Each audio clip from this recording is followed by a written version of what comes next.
दोस्तों आज मैं लाइव हूँ और विषय दोस्तों आज मैं लाइव हूँ और आज विषय जो है वो ये है कि ये जो कोरोना की महामारी है वो कैसे दुनिया पर असर डालेगी, भारत पर असर डालेगी, भारत पर उसका क्या असर होगा। और आज मैं लाइव हूँ तो अपने फेसबुक पेज पर भी लाइव हूँ और साथ में महात्मा गांधी केंद्रीय विश्वविद्यालय बिहार के पेज पर भी लाइव हूं। तो आप सबका स्वागत है।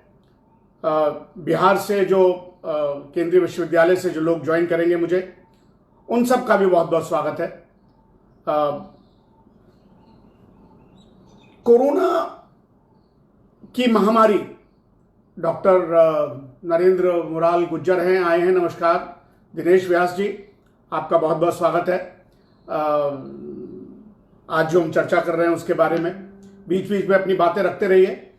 अरुणेश कुमार जी, सुनील गोटके जी, नरेंद्र मुराल गुर्जर जी, अरुणेश जी, अंकित श्रीवास्तव जी सब वेब कर रहे हैं। मैं भी आपको नमस्कार करता हूं।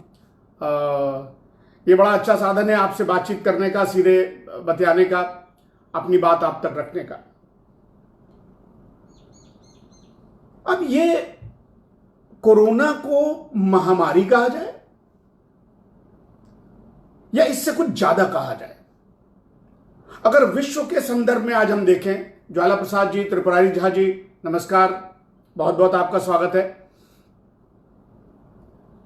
जरा आंकड़ों पर नजर डाल लेते हैं कि आज की तिथि में कितने लोगों को असर हो रहा है।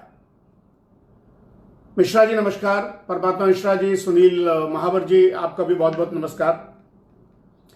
अभी जब हम बात कर रहे हैं तो कोई 25,65,000 लोग कोरोना से संक्रमित हैं पूरी दुनिया के अंदर। 1,77,789 89 लोग अपनी जान गंवा चुके हैं।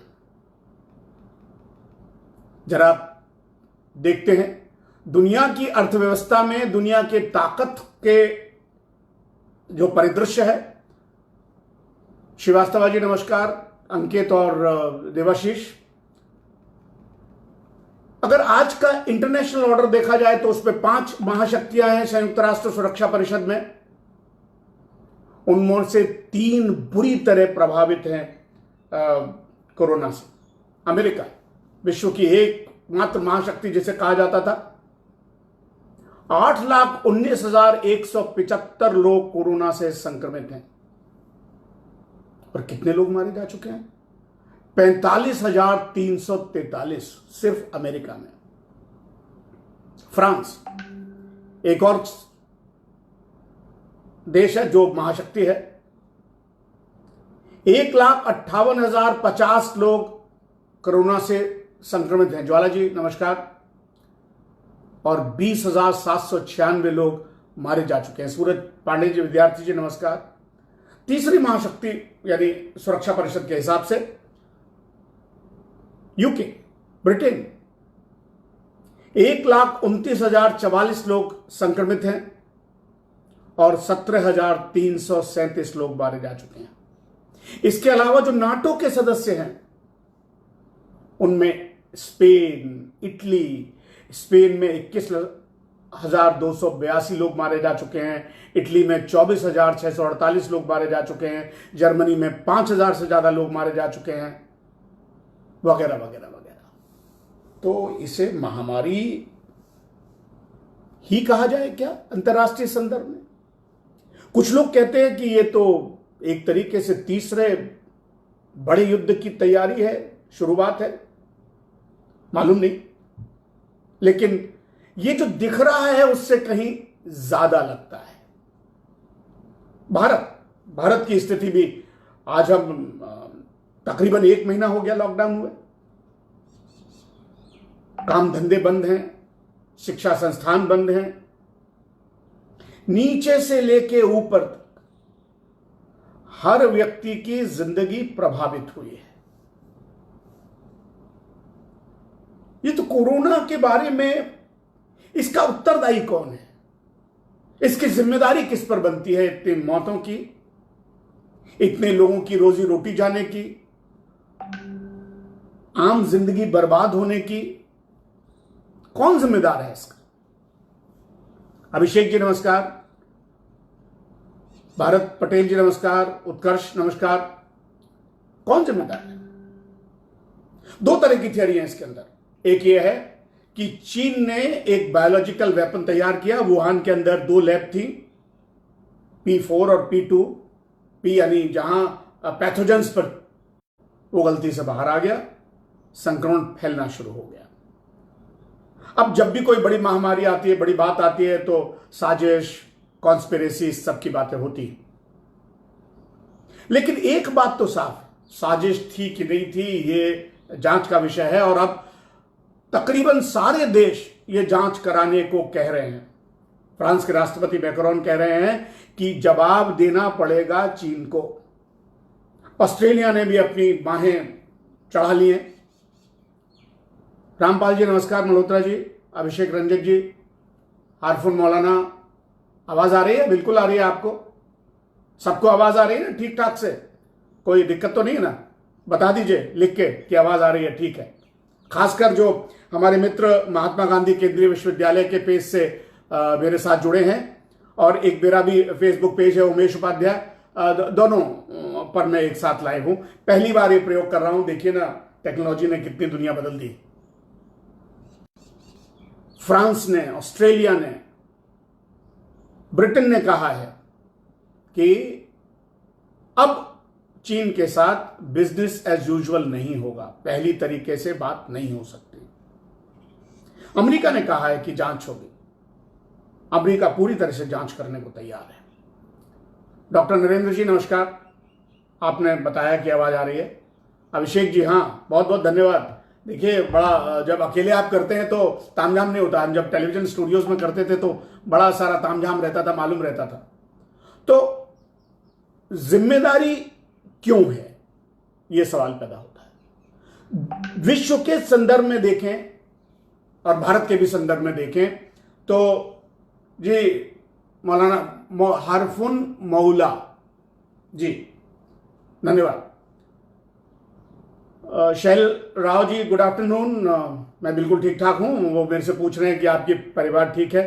अपने सारे जो सुनने वाले हैं, देखने वाले हैं, उनसे भी मैं जानना चाहता हूं आपके परिवार सब स्वस्थ रहें, सानंद रहें, सुरक्षित रहें। स्वराज भगत जी नमस्कार। सबसे ऊपर वाले से विनती है कि सब स्वस्थ सानंद रहें। और ये जो मुश्किल के समय है, अविनाश दीक्षित जी, अविनाश जी कह रहे हैं कि इंफॉर्मेशन तो ठीक है लेकिन कुछ सोल्यूशन भी, मैं तो एक अधना सा विद्यार्थी हूं, पत्रकारिता का सोल्यूशंस तो निकलेंगे, हम सब मिलकर निकालेंगे। अभी तो हम समस्या का जिक्र कर रहे हैं। अभी अंबिकेश त्रिपाठी जी जी,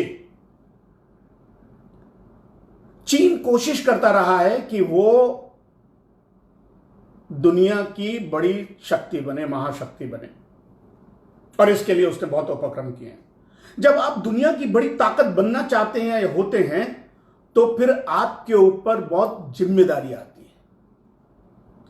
अभी मैं एक व्यक्ति को सुन रहा था, बड़े नामी गिरामी व्यक्ति हैं अमेरिका के पॉलिटिकल सिस्टम के, स्टीव बेनन वो व्यक्ति हैं जो राष्ट्रपति ट्रंप के कुछ महीने तक शुरू के दिनों में स्ट्रेटेजिक एडवाइजर रहे थे व्हाइट हाउस में।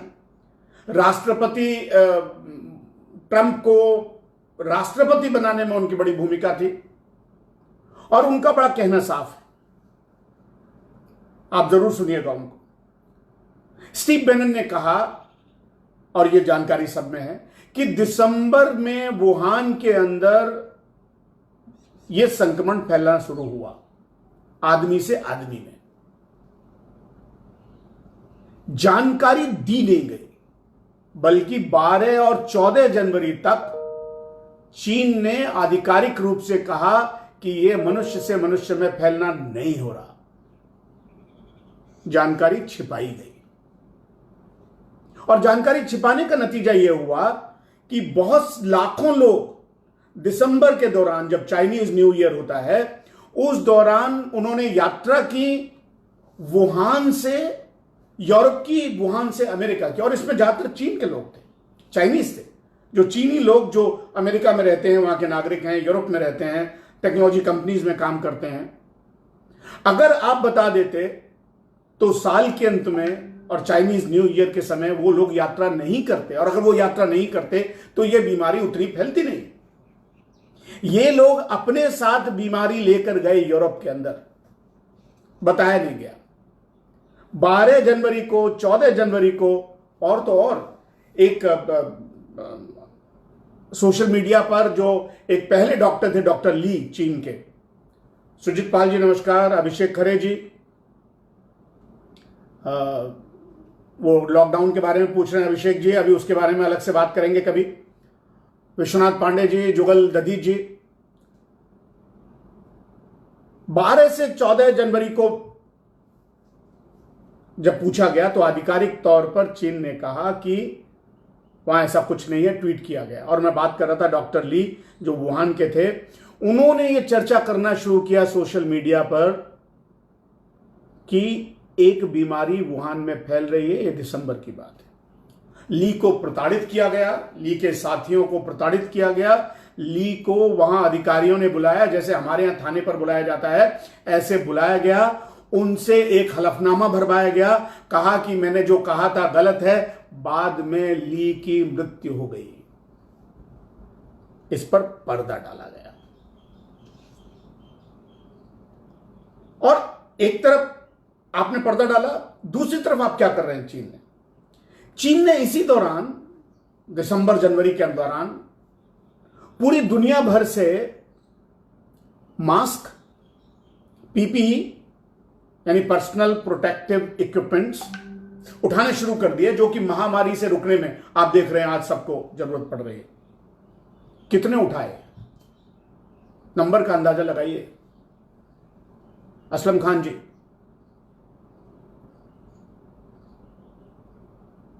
जी हम बात करते हैं। आप जो उनका सुझाव है कि भारत में सब मान रहे हैं कि चीन इसके लिए है जिम्मेदार, तो हम क्यों नहीं अमेरिका इत्यादि से मिलकर बात करेंगे इस पर, अभी लंबी बात करेंगे। अभिनंदन आनंद जी आपका, मधु पटेल जी आपका भी बहुत बहुत अभिनंदन। पूरी दुनिया भर से मास्क और पर्सनल प्रोटेक्टिव इक्विपमेंट चीन ने खरीदे, जबकि चीन पूरी दुनिया में सबसे बड़ा उत्पादक है चीजों का। तो क्यों खरीदने की जरूरत पड़ी आपको? और कितने खरीदे? 2 बिलियन। 2 बिलियन यानी 200 करोड़। इतने आपने क्यों खरीदे? एक तरफ आप कह रहे थे कि महामारी नहीं है, चंद्रचूड़ मिश्रा जी, एक तरफ आप कह रहे थे कोई, आप 12 तारीख को ट्वीट करते हैं, 14 जनवरी को कहते हैं कुछ नहीं है। WHO को आप अपने साथ मिला लेते हैं, WHO भी उनकी तस्दीक करता है, और दुनिया से आप इक्विपमेंट खरीदते हैं और बाद में वो दुनिया भर में बेचते हैं।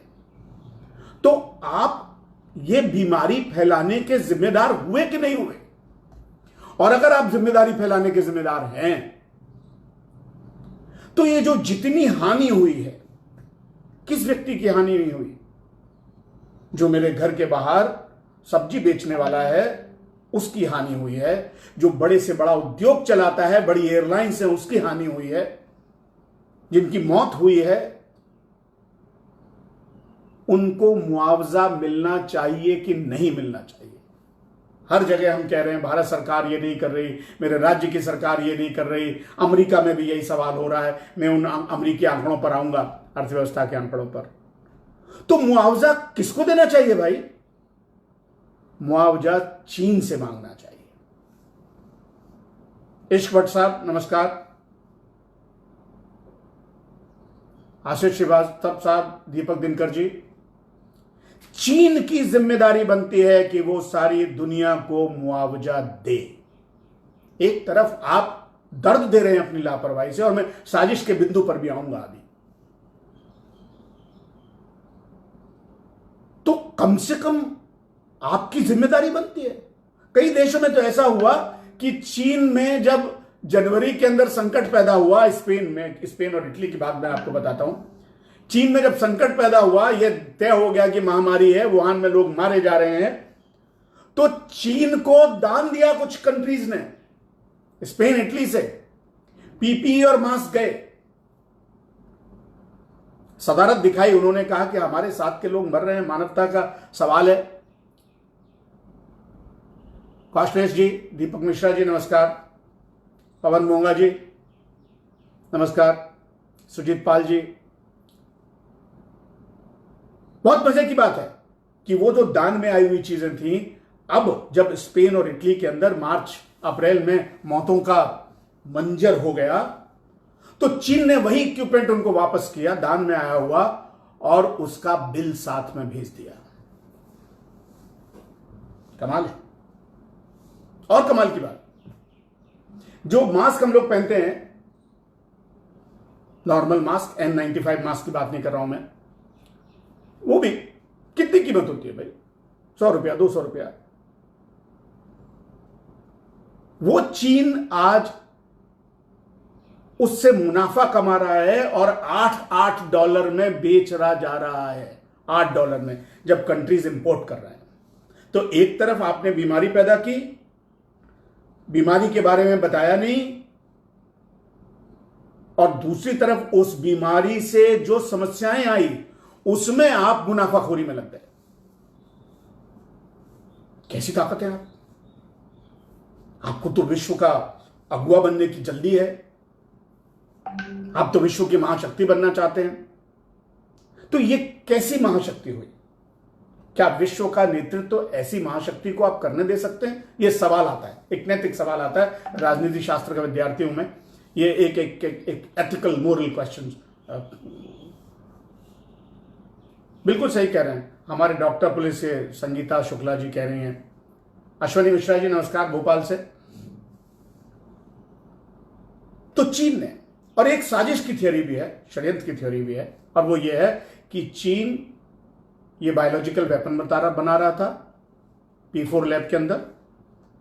इपॉक टाइम्स की एक 55 मिनट की डॉक्यूमेंट्री है, आप उसको पढ़िए, देखिए, आपको इंटरनेट पे मिल जाएगी। Epoch times, EPOCH, epoch times की एक 55 मिनट की डॉक्यूमेंट्री देखिए, बड़ी जबरदस्त डॉक्यूमेंट्री है, जो ये बताती है कि वहां क्या हुआ। और वो ये साबित करने की कोशिश करते हैं उसके अंदर पत्रकार कि वो एक बायोलॉजिकल वेपन बनाया जा रहा था, हथियार बनाया जा रहा था दुनिया को परास्त करने के लिए, और परास्त तो कर ही दिया। बिना एक बंदूक चलाए, बिना एक गोला चलाए, बिना एक मिसाइल छोड़े, बिना अपना एक फौजी मरवाए, आपने पूरी दुनिया का, बिल्कुल दीपक मिश्रा जी, HDFC का 2.25% शेयर खरीद लिया। अब खुले बाजार की व्यवस्था में है, लेकिन मैं आपको बताता हूं, ये जनवरी से लेकर अभी तक का खरीद है, वो पहले भी खरीदते रहे ये। लेकिन आपने दीपक जी से सवाल उठाया, बड़ा महत्वपूर्ण सवाल है। क्या आपके मन में सोच थी कि ये मार्केट गिरेंगी धड़ाम से और मार्केट से हम शेयर उठा लेंगे और उनकी मिल्कियत ले लेंगे? यानी हम पुरानी पिक्चरों में नहीं देखते थे कि लाला किसी परिवार को दिक्कत में डालता था, उसके अन्न की दाने दाने की तकलीफ हो जाती थी, और जब वो परिवार बड़ा तकलीफ में आ जाता था तो उसकी जमीन को, उसके बैलों को औने पौने दाम में खरीद लेता था। आप कहानियां देखिए ना, मदर इंडिया की कहानी देखें, आप बहुत सारी कहानियां ऐसी देखेंगे। मुनाफाखोरी इसे ही कहते हैं ना। तो चीन ने क्या किया? ये सही कह रहे हैं आप। अब साजिश की थ्योरी मैंने बताया कि उन्होंने ये बनाया बायोलॉजिकल वेपन, गलती से निकल गया, उनके यहां मौतें हुई, लेकिन उन्होंने पूरी दुनिया को पंगु बना दिया। चीन की मौतों के बारे में भी अलग अलग आंकड़े हैं। अगर आप आधिकारिक तौर से चीन के आंकड़े देखें तो वहां 82,788 लोग संक्रमित हुए और 4,632 लोग हलाक हुए, यानी उनकी मृत्यु हुई। अब एक आंकड़ा आता है मार्केट के अंदर, आप देख सकते हैं कि अचानक से चाइना मोबाइल, जो वहां की मोबाइल कंपनी है, उसके ग्राहकों की संख्या में 80 लाख की कमी आ गई। लोग तो ये कहते हैं कि ये 80 लाख की जो कमी आई है, अचानक से फोन के इतने कनेक्शन कम कैसे हो जाएंगे? चीन की जनसंख्या तो बढ़ रही है ना भाई, 80 लाख की कनेक्शन का मतलब है कि मारे जाने वालों की संख्या, बिल्कुल आप दीपक मिश्रा जी, आप ही की बात कर रहा हूं, धन्यवाद बताने के लिए, याद दिलाने के लिए मुझे। 81, एक्चुअली 81 लाख। तो 81 लाख अचानक से यूजर कम हो गए, इसका मतलब क्या है? क्या इतने लोग मारे गए? कहती है पार्षद, कुछ कहता है, ये इसको गाली देता है, ये उसको गाली देता है। ये सब हमारे जिंदा रहने का परिचय देता है। हमारी डेमोक्रेसी में, हमारे लोकतंत्र में ताकत ये बताता है। धन्यवाद। छोटी मोटी सब समस्याएं तो आती हैं, लेकिन मोटे मोटे तौर पर मुख्यमंत्री, केंद्रीय मंत्री, केंद्र सरकार, सलाम है सबको, एक साथ इकट्ठे हैं और सब कुछ तकरीबन पारदर्शी, सब जानते हैं। ये लोकतंत्र की ताकत होती है, जो बड़ा मैसी सा लगता है, बड़ा हम सब रोज है क्या राजनीति करते रहते हैं, हम बोलते रहते हैं, पर ये हमारी ताकत है, हमारी कमजोरी नहीं है। ये हमको मान के चलना चाहिए, क्योंकि हमारे यहां मवाद को अंदर छिपने नहीं दिया जाता, वो बाहर आता है, फूटता है, निकलता है, समाज उसका इलाज करता है। लेकिन चीन में ऐसा नहीं होता। चीन में सब कुछ छिपाया गया, और छिपाने का असर यह हो रहा है कि दुनिया आज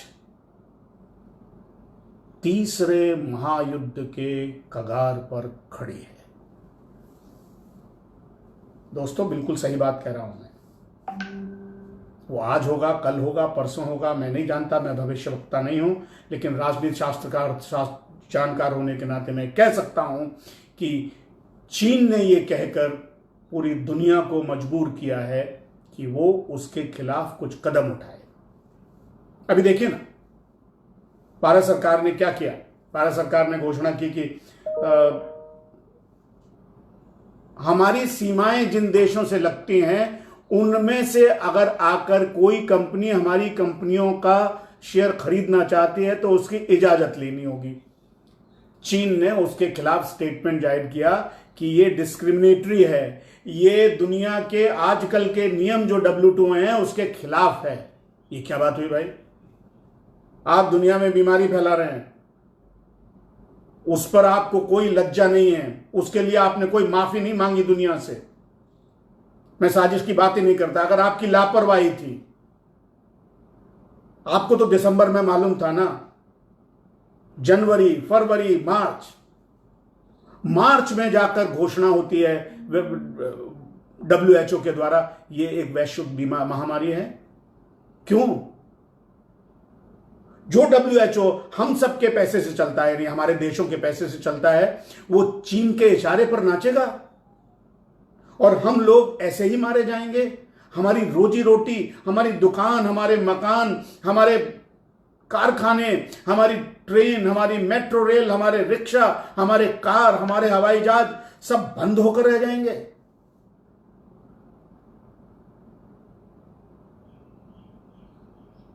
MK मनीष कुमार जी कह रहे हैं दिसंबर में जब आई थी तो बिल्कुल यही बात कह रहे हैं, दिसंबर में पता होता तो मालूम पड़ जाता, और इसी का दंड मिलना चाहिए चीन को। स्टीव बेनन, जिसकी मैंने चर्चा की, वो कहते हैं चीन ने वही अपराध किए हैं जो नाजी ने किए थे, हिटलर ने किए थे। और हिटलर को, नाजियों को जो सजा मिली थी, वो सजा चीन के नेतृत्व को मिलना चाहिए, चीन की जनता को नहीं। चीन की जनता तो उसका शिकार है। ये स्टीव बेनन की बात मैं कह रहा हूं, और वो अपने प्रखर विचारों के लिए जाना जाते हैं। हिमांश, हाँ, हमारी चीन या चीन पर निर्भर कितनी है? अरे भाई, अभी तो पूरी दुनिया ही नई तरह की हो गई है हिमांश भाई। मालविका जोशी, नमस्कार मालविका भाभी। WHO वो लिख रही है फ्रॉड है, बहुत गुस्सा में है। प्रीति सेन, नमस्ते प्रीति, आप कह रही हैं कि कॉन्स्पिरेसी थी। मालविका जी कह रही हैं युद्ध होगा। मुझे भी लग रहा है युद्ध होगा, आज होगा, कल होगा, परसों होगा, मुझे नहीं मालूम। युद्ध करना होगा, युद्ध होगा नहीं। अगर करना भी हो तो, क्योंकि आप इतनी जानों का जिम्मेदार। चलिए अभी अर्थव्यवस्था की बात करते हैं। हम सब जानते हैं कितनी तकलीफ है। ग्रेट डिप्रेशन आया था 1929 के अंदर। लोग कहते हैं 10 साल तक चला, लेकिन 3-4 साल तक वो अपने उफान पर था। हार्दिक पटेल जी नमस्कार। दीपक मिश्रा जी, आपके सुझाव बहुत बढ़िया आ रहे हैं दीपक जी, बहुत बहुत धन्यवाद। नई अर्थव्यवस्था की बात करूंगा। जितेंद्र साहू जी, उस समय दुनिया की जीडीपी 26% गिरी थी जब ग्रेट डिप्रेशन आया था, बड़ी मंदी आई थी, और 25% लोग, एम्प्लॉयबल लोग बेरोजगार हो गए थे। ये उस समय हुआ था।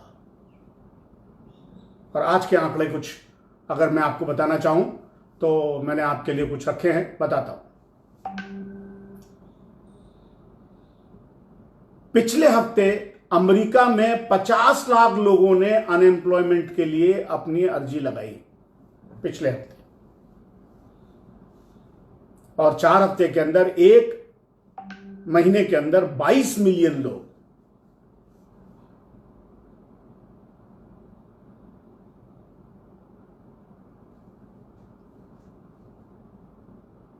सोचिए, 22 मिलियन यानी 2,20,00,000 लोगों ने अर्जी लगाई है अपनी रोजगार खत्म होने के लिए। खत्म हो गया।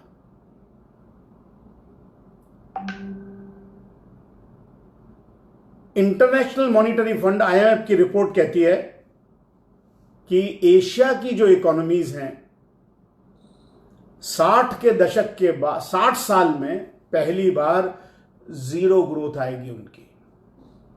चमन तंवर जी नमस्कार।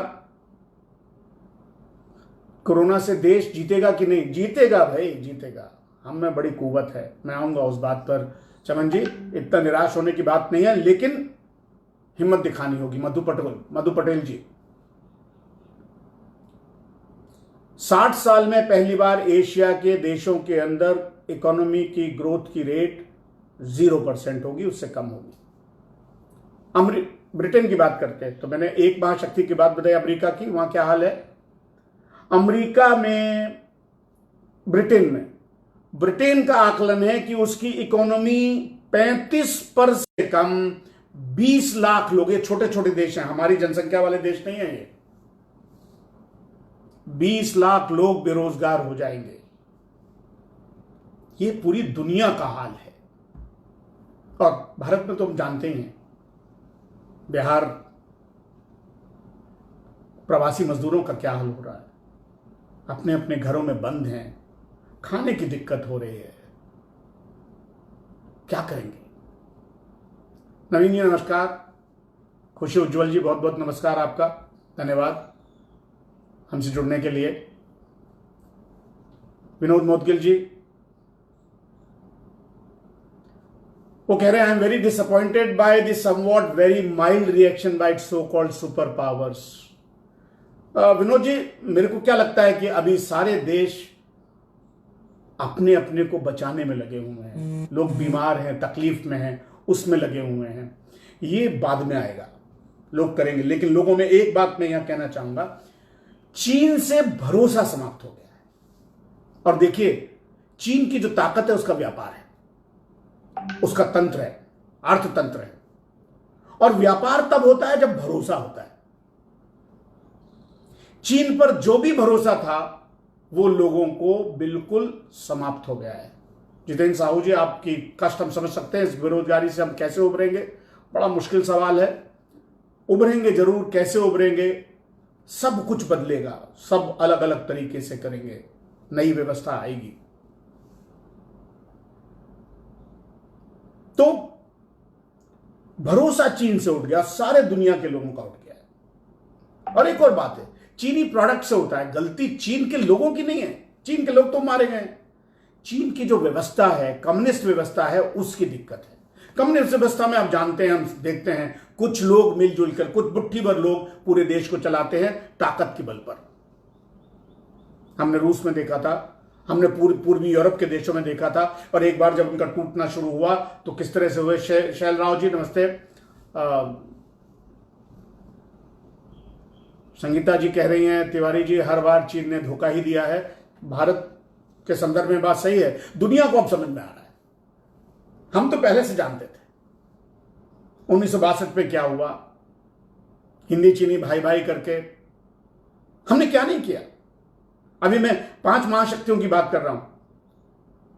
जब संयुक्त राष्ट्र संघ का गठन हो रहा था, भारत आजाद हुआ, भारत को सुरक्षा परिषद की सीट दी गई और भारत ने कहा नहीं नहीं, हमारा तो पड़ोसी है भाई, बड़ा कंट्री है, उसको दे दो। ये हुआ। तत्कालीन प्रधानमंत्री नेहरू ने यह कहा कि हम नॉन अलाइंड मूवमेंट हैं, हम चीन बड़ा देश है, उसको दे दो। और चीन ने क्या किया? उन्हीं नेहरू की पीठ में छुरा घोंपा। पंचशील का सिद्धांत, हिंदी चीनी भाई भाई, और नेहरू जी वो आघात सह नहीं सके क्योंकि पीठ में छुरा लगा था, धोखा दिया था, विश्वासघात किया था। राजरंग जी कह रहे हैं स्वदेशी मूवमेंट अगेन, देखना पड़ेगा जी। अभी दुनिया इतनी एक दूसरे के साथ जुड़ी हुई है और हम लोग तो हमेशा वसुधैव कुटुंबकम की बात करते रहे हैं। बजरंग बजौरिया जी, अयम निज है परो वेत्तिम गणना लघुचित साम उदार चरितानाम तो वसुधैव कुटुंबकम। स्वदेशी ठीक है, जो हम बना सकते हैं हमको बनाना चाहिए, लेकिन अभी इतने बंधे हुए हैं, इतने जुड़े हुए हैं कि एकदम से पूरा स्वदेशी कहें हम, हर चीज नहीं, लेकिन जो अपने यहां बन सकता है वो बनना ही चाहिए। ये बात सही है। मनीष साहू जी ने कहा कि चीन ने सबको नकली टेस्ट किट भेज दिए, सही बात है। हमारे यहां नहीं भाई, स्पेन में, इटली में, अमेरिका में, पाकिस्तान में। पाकिस्तान से खबर आई, उनका बड़ा अच्छा दोस्त है। वो बोलते हैं कि मालूम है, पाकिस्तान और चीन की दोस्ती को कहा जाता है हिमालय से ऊंची और समुंदर से नीची है, ऐसा बोलते हैं। उस समुंदर से नीचे और हिमालय से ऊंचे दोस्त के यहां जो मास्क भेजे गए, पाकिस्तानी मीडिया में जाकर देखिए, वो अंडरवियर से बने हुए मास्क थे। प्रोटेस्ट हुआ पाकिस्तान के अंदर। तो वो हिमालय से ऊंची और समुंदर से गहरी जो दोस्ती थी, उसका आलम यह है। चीन पर किसी का भरोसा नहीं है और चीन का व्यवहार ऐसा रहा है। तो मैंने बोला आर्थिक स्थिति क्या हुई? पूरी दुनिया बहुत मुश्किल में आने वाली है, आर्थिक रूप से आ गई है। राजनीतिक इसके परिणाम क्या होंगे? सारी सरकारें संकट में हैं। बीमारी किसी ने दी जिसका किसी को इल्म नहीं था। तैयारी कैसे हो सकती है? ऐसी बीमारी की तैयारी कैसे हो सकती है भाई? जो बीमारी पहले न देखी, न सुनी, न जानी, जिसका ना कोई टीका है, ना कोई दवाई। भारत के पास थोड़ी सी एक्सपर्टीज है, हाइड्रोक्सीक्लोरोक्विन जो पूरी दुनिया में हिंदुस्तान बांट रहा है, जो वसुधैव कुटुंबकम का उदाहरण है। हमने उसमें प्रॉफिटेरिंग नहीं की। हमने कहा, हमारे यहां लोगों ने कहा भी कि भाई पहले अपना देख लो, और बहुत अच्छा फैसला किया भारत सरकार ने। अपना भी देखेंगे, दूसरे का भी देखेंगे। जब घर में 2 रोटी होती हैं, पड़ोसी के यहां कोई भूखा होता है तो एक एक रोटी बांट लेते हैं। ये हमारी परंपरा है, हमारा डीएनए है, हमारी विरासत का, हिंदुस्तान होने का, भारत होने का मतलब ये है। और ये बहुत अच्छा किया भारत सरकार ने कि सारी दुनिया के कोई 60-70 देशों को, मेरे ख्याल से अगर आंकड़ा सही में बोल रहा हूं, अब हम हाइड्रोक्सीक्लोरोक्विन दे रहे हैं। तो अब सारी सरकारें संकट में हैं। चीन के गहरे दोस्त पाकिस्तान में सरकार संकट में है क्योंकि मुकाबला नहीं कर पा रही है। हमारे यहां तो तब भी बहुत अच्छे से मुकाबला हो रहा है, मैं आऊंगा अभी उस बात पर। अब बहुत सारे देशों के अंदर सरकारें संकट में आएंगी, सरकारें बदल जाएंगी, राजनीतिक उथल पुथल होगी। हो सकता है कि चीन वहां अपनी कठपुतली सरकारें बनाने की कोशिश करे, क्योंकि चीन के पंजे बहुत गहरे पहुंचे हुए हैं अफ्रीका के देशों में। बहुत लोगों को कर्ज दिया है उसने। वो कहानी, आपको कहानी नहीं मालूम होगी कि श्रीलंका के अंदर एक बड़ा सा पोर्ट बनाया गया, हन्नम कोंडा शायद, और उसके लिए कर्जा दिया गया। चीन कर्जा देता है, चीन के मजदूर आते हैं, चीन का सामान आता है, चीन की टेक्नोलॉजी आती है, और हार्दिक पटेल जी कह रहे हैं बायोलॉजिकल वेपन था तो चीन ने क्या उसका वैक्सीन बना लिया। लोग कहते हैं कि गलती से निकल गया, वैक्सीन अभी तैयार नहीं हुआ था।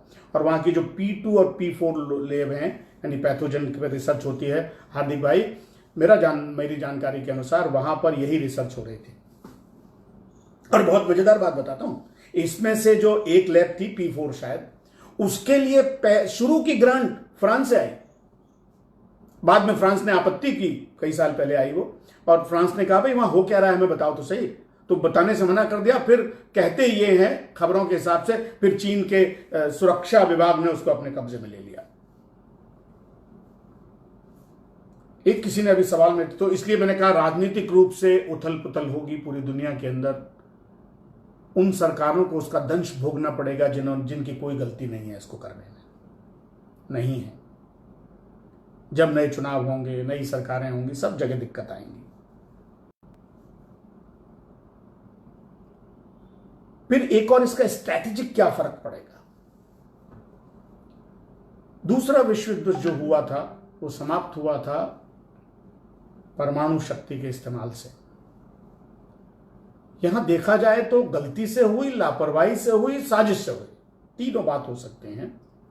लेकिन गलती, लापरवाही, साजिश चीन के सत्ता प्रतिष्ठान की, चीन के शासन के लोगों की। लेकिन मौतें जो हो रही हैं वो फौजियों की नहीं हो रही हैं। मैंने कहा ना कि ये इसको युद्ध का रूप दिया जाए तो वो आम लोगों की हो रही है, अर्थव्यवस्था की हो रही है, आर्थिक तंत्र की हो रही है। तो स्ट्रैटेजिक रूप से पूरी दुनिया में बदलाव आएगा, बदलेगा, नई रणनीतियां सोची जाएंगी। मैंने सोचा था कि जब मुझे कहा गया था विश्वविद्यालय के अधिकारियों ने कि आप बोलेंगे, तो मैंने कहा इसको 20-25 मिनट रखेंगे, लेकिन इतना कुछ कहने को है। खुशी जी बहुत बुरा होने वाला है, नहीं बहुत बुरा हो रहा है, अब इससे अच्छा ही होगा। असलम खान जी, चाइनीज मटेरियल इज सब स्टैंडर्ड, इंडिया इज टेकिंग। हाँ असलम भाई, लेकिन दिक्कत क्या है कि अब दुनिया के अंदर और कहीं अवेलेबल नहीं है। उसने तैयारी कर ली थी, तुम इन्हें दर्द दिया, तुम ही दवा देना, तैयारी करके रखी थी। आप रुक नहीं सकते ना। आपके घर का कोई आदमी बीमार है और आपकी किसी पड़ोसी से लड़ाई है और घर की बीमारी का इलाज उसके पास है, तो आप कहेंगे लड़ाई है और मैं लेकर नहीं आऊंगा। जब तक आप अपना इंतजाम न कर लें। अब आज पहले मैं आपको भारत के बारे में बता सकता हूं कि पहले पीपीई भारत के अंदर 2 कंपनियां बनाती थी, आज कोई 50-60 कंपनियां पीपी बना रही हैं। और अब हम लाख पीपीई रोज का प्रोडक्शन कर लेंगे। लेकिन इसमें समय लगता ना भैया, काम पूरा करने में, तैयार करने में आपको मार्च में मालूम पड़ा, आप तब से तैयारी कर रहे हैं। तो इसलिए चीन ने सबको अपने ऊपर निर्भर कराया और फिर उसका, मैंने बोला, इस्तेमाल कर रहा। सुरक्षा परिषद का पुनर्गठन होगा, ये बात सही है।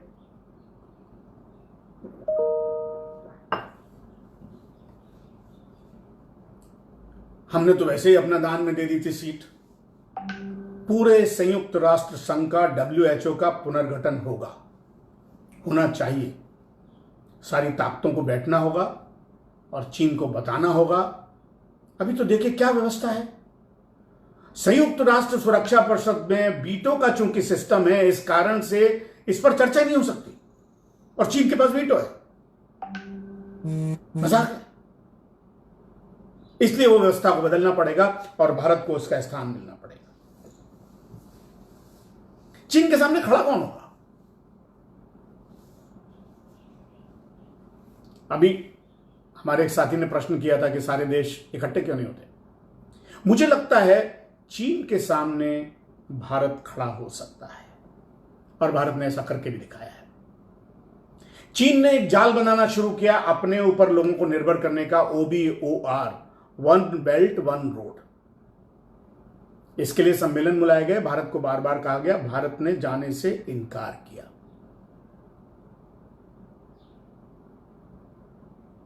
फिर RCP, रीजनल कोऑपरेशन के लिए चीन ने बुलाया, भारत ने जाने से इनकार किया, भारत नहीं गया। अमेरिका तक गया था वहां।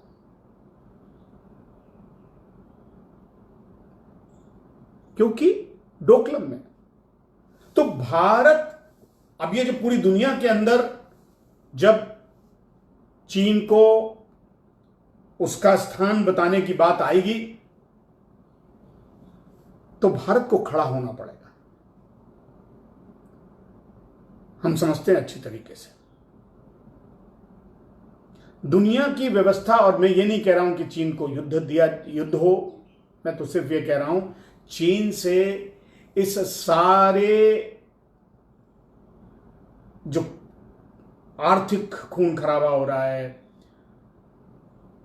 राजनीतिक उथल पुथल हो रही है, बीमारी से त्राही त्राही हो रही है, इसका जिसको बोलते हैं खामियाजा, इसका मुआवजा चीन से मांगा जाना चाहिए। यही एक उपाय लगता है। आखिरी 2-4 मिनट बात करूंगा कि क्या करना चाहिए।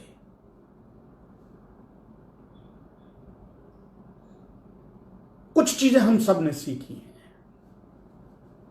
और इस कारण से एक स्वदेशी की बात की थी भाई ने, आप ठीक कह रहे थे, और ये चीज सीखी है लॉकडाउन से कि जिंदगी चलाने के लिए बहुत ज्यादा चीजों की जरूरत नहीं होती है। इसका मतलब यह हुआ कि हम कम में काम चला सकते हैं। आज मैं बैठकर अपने एक फोन के द्वारा, एक कंप्यूटर के द्वारा आप सबसे बात कर रहा हूं, कितने सारे लोगों तक पहुंचूंगा। इतने तामझाम की जरूरत नहीं होती, लॉकडाउन ने यह बताया। और इसलिए अब हमें नए तरीके से जीना सीखना पड़ेगा, अपने को अंदर से और मजबूत बनाना पड़ेगा। ये अब मनोवैज्ञानिक जो लोग आएंगे वो आपको जरूर बता जाएंगे। यस, असलम भाई बता रहे हैं I feel India will stand with China if any war comes. नहीं, हम चीन के साथ कैसे खड़े हो सकते हैं? मुझे नहीं लगता है। इस पाप के लिए हम चीन के साथ खड़े होंगे, ये तो बिल्कुल ठीक नहीं होगा। और चीन कोई अकेले पाप नहीं कर रहा है। देखिए, हमारे यहां, मैं एक सवाल मेरे से पूछा गया तो इसलिए बोलता हूं, वो अपने लोगों के साथ क्या करता है? हांगकांग के अंदर डेमोक्रेसी के लिए जो प्रदर्शन हो रहे हैं वहां क्या हो रहा है? उइगर मुसलमानों के साथ क्या हो रहा है? सारी दुनिया के अंदर इस्लामोफोबिया की बात होती है, सारी दुनिया के अंदर लानत भेजते हैं आप हर आदमी के ऊपर, भेजनी भी चाहिए अगर कहीं गड़बड़ हो तो। लेकिन चीन में क्या होता है? चीन में कौन सी धार्मिक आजादी है? उस पर क्यों प्रदर्शन नहीं होते हैं? उस पर जाकर क्यों नहीं बोला जाता? तो चीन एक अलग तंत्र है और वैसा तंत्र हमेशा दुनिया को तकलीफ में ले जाता है।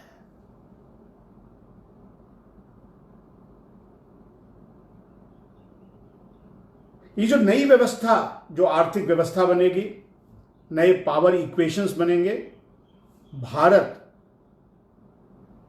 जो आज दुनिया की छठी अर्थव्यवस्था है, आगे जाएगा, आगे जाना ही है उसको उसका स्थान मिलना चाहिए। और उसका उदाहरण भी एक अच्छे खबर से आपको खत्म करता हूं इस बात को। आज ही आपने सुबह से पढ़ा होगा, आज सुबह सुबह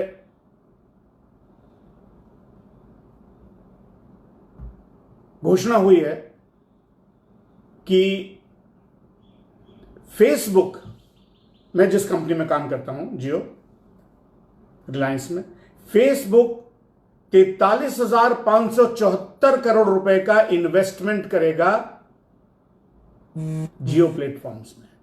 मैं पीआर नहीं करना चाहता था, लेकिन अपनी बात बताना चाहता हूं कि ये भारत की स्थिति क्या होने वाली है पोस्ट कोरोना वर्ल्ड में, ये उसकी बानगी दिखाता है। आज जब त्राही त्राही मची हुई है, इकोनॉमीज खराब है, इस समय 43,000 करोड़ रुपए का इन्वेस्टमेंट भारत के टेक्नोलॉजी कंपनी के अंदर, इसका मतलब क्या है? मार्क जुकरबर्ग देखते हैं, जानते हैं, फेसबुक से तो हम परिचित हैं, व्हाट्सएप से हम परिचित हैं, इंस्टाग्राम से हम परिचित हैं, हम में से बहुत लोग इन सब का इस्तेमाल करते हैं। मार्क जुकरबर्ग जानते हैं कि भारत के विकास का पहिया थोड़ा बहुत स्लो तो हो सकता है,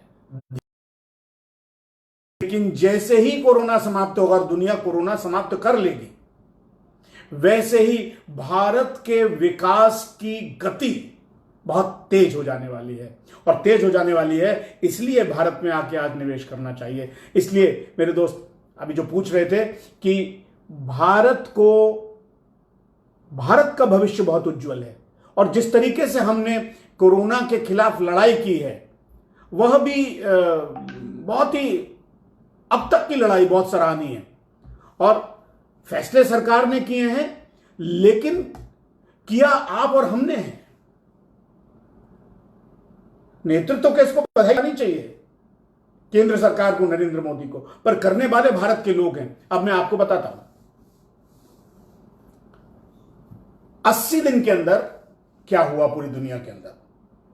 80 दिन पहले दुनिया को तकरीबन पता पड़ा। अमित मिश्रा जी नमस्कार। असलम भाई, yes, India will have an advantage, thank you very much. First Covid case आया भारत में 30 जनवरी को, उसी समय तकरीबन पूरे देशों के अंदर आया। 80 दिन के अंदर अमेरिका में 4,96,535 केस हो गए, स्पेन में 1,98,674 केस हो गए, 30 जनवरी को ही वहां आया था। इटली में 1,78,972 केस हो गए, जर्मनी में 1,41,397 केस हो गए, फ्रांस में 1,34,582 लोग कोरोना से पीड़ित हो गए इस दौरान, यूके में 1,21,173 लोग पीड़ित हो गए, ईरान में 82,000 हुए, और 80 दिन के अंदर भारत में 16,116 लोग ही प्रभावित हुए, संक्रमित हुए। यह लॉकडाउन से भारत सरकार ने जो कोशिश की, आपने हमने जो थाली बजाई, थाली बजाने का मतलब योगदान दिया मन से, उसका ये असर है। मुझे इसका व्यक्तिगत अनुभव है। व्यक्तिगत इस केस के साथ अपनी बात को समाप्त करूंगा। मेरी बेटी इटली गई थी, बेटी और दामाद। फरवरी 20 को वो इटली गए थे। तब तक थोड़ी सी चर्चा होने लगी थी, इतनी ज़्यादा नहीं थी, खबर आई नहीं थी। 25-26 फरवरी के आसपास मुझे चिंता होने लगी। मैंने उनको कहा कि जल्दी आ जाओ। 3 मार्च को वो लोग आए। जब 3 मार्च तक वो निकले हैं इटली से, 1-2-3 मार्च में इटली में जब वो जाने की बात कह रहे थे, एयरलाइन से कह रहे थे, अपने होटल वालों से कह रहे थे कि हमें जाने दीजिए क्योंकि कोरोना की स्थिति बहुत खराब है, तो लोग उन पर हंस रहे थे। और मैं आपको बताता हूं, पहला केस भारत के अंदर 30 जनवरी को आया, इटली के अंदर 31 जनवरी को आया। सरकार ने जो कदम लिए, लोगों की तैयारी करवाई, डॉक्टर्स के दल बने। पहली खबर भारत को 7 जनवरी को आई थी कि वुहान में ऐसा कुछ हो रहा है। 8 जनवरी को पहले मॉनिटरिंग ग्रुप की मीटिंग हो गई थी। 17 जनवरी तक इंटरनेशनल चाइना से प्रतिबंध लगा दिया था हम लोगों ने आने पर, देखना, जांच करना शुरू कर दिया था, और मार्च तक आते आते सब कुछ इंतजाम किया। तो 3 मार्च को भी जब मेरी बेटी वहां से निकली है तो होटल वाले उस पर हंस रहे थे, कहां जा रहे हो तुम, क्यों जा रहे हो, इटली तो बिल्कुल ठीक है, कुछ नहीं होगा। तैयारी नहीं थी। जो सो कॉल्ड विकसित देश हैं, वो अपने आप को बहुत बड़ी सभ्यता मानते हैं, रोमन एम्पायर था जहां, लेकिन भारत में तैयारी थी। और भारत, वही इटली में आज 20,000 से ज्यादा डेथ हैं, वही इटली में। तो ये जो नंबर्स आए हैं, ये कारण है कि हम लोगों ने इसको गंभीरता से लिया। हमने इसको हल्के से नहीं लिया और सरकार के साथ सहयोग किया। इसलिए हम में कुव्वत है, हम में सहने की, अपने को बदलने की इस संकट के समय में। और इसलिए जो नई बड़ी बदलती हुई दुनिया होगी उसके अंदर भारत का एक अहम रोल होगा, चाहे वो नई आर्थिक व्यवस्था हो, चाहे वो नई राजनीतिक व्यवस्था हो, चाहे वो नए स्ट्रेटेजिक अलायंसेस हों, उसमें भारत की कोई अनदेखी नहीं कर पाएगा। और वो हमने दिखाया है। अगर इस पूरे परिदृश्य के अंदर जो एक कंट्री है जहां कोई आपस में झगड़े नहीं, अमेरिका में अपोजिशन लड़ रहा है, विपक्षी स्टेट कुछ कह रहे हैं, प्रेसिडेंट कुछ कह रहे हैं, ब्रिटेन में कुछ हो रहा है, पाकिस्तान में लोग चढ़े हुए हैं इमरान खान के ऊपर, विपक्षी दल कुछ कह रहे हैं, वो कह रहे हैं लाहौर में लॉकडाउन नहीं होगा, वो कह रहे हैं कराची में लॉकडाउन होगा, ऐसा सब चल रहा है। भारत एक मजबूती के साथ खड़ा हुआ है और दुनिया ये देखती है कि यहां मजबूत नेतृत्व है, लोग डिसिप्लिन्ड हैं डिसिप्लिन। एक आध कुछ घटना हुई होगी, उस पर कुछ लोगों ने लिखा भी, नहीं होनी चाहिए थे, मरकज वाली घटना, मैं उस पर अलग से बात करूंगा, गड़बड़ हुआ है। और मरकज ने खाली यहाँ नहीं, मलेशिया में भी ऐसा हुआ, पाकिस्तान में भी हुआ, भारत में भी ऐसा हुआ। और वो एक संप्रदाय है इस्लाम के अंदर, वो सब लोगों को ऐसा कहने की जरूरत नहीं है, लेकिन आमतौर से भारत में बहुत बढ़िया तरीके से लोग, अमेरिका में लोग बाहर आ रहे हैं, कोई सुन नहीं रहा, हम लोगों ने, भारत के समाज ने, भारत की सरकार ने, भारत के लोगों ने तकलीफें सहकर ये दिखाया है कि हम दुनिया का नेतृत्व करने के काबिल हैं, हम में वो कुव्वत है और हम दुनिया को रास्ता दिखा सकते हैं। चाहे वो रास्ता हाइड्रोक्सीक्लोरोक्वीन देकर हो, चाहे वो बंद करके हो, चाहे वो कम खाकर हो, चाहे वो तकलीफ देकर हो, लेकिन हम दुनिया का पॉलिटिकल, एथिकल, फाइनेंशियल नेतृत्व करने की क्षमता, दुनिया को रास्ता दिखाने की क्षमता भारत में है। धन्यवाद। मैंने बहुत ज़्यादा बोला होगा, बहुत सारी बातें कही होंगी, आपने मेरे को सुना, बहुत बहुत धन्यवाद। नमस्कार।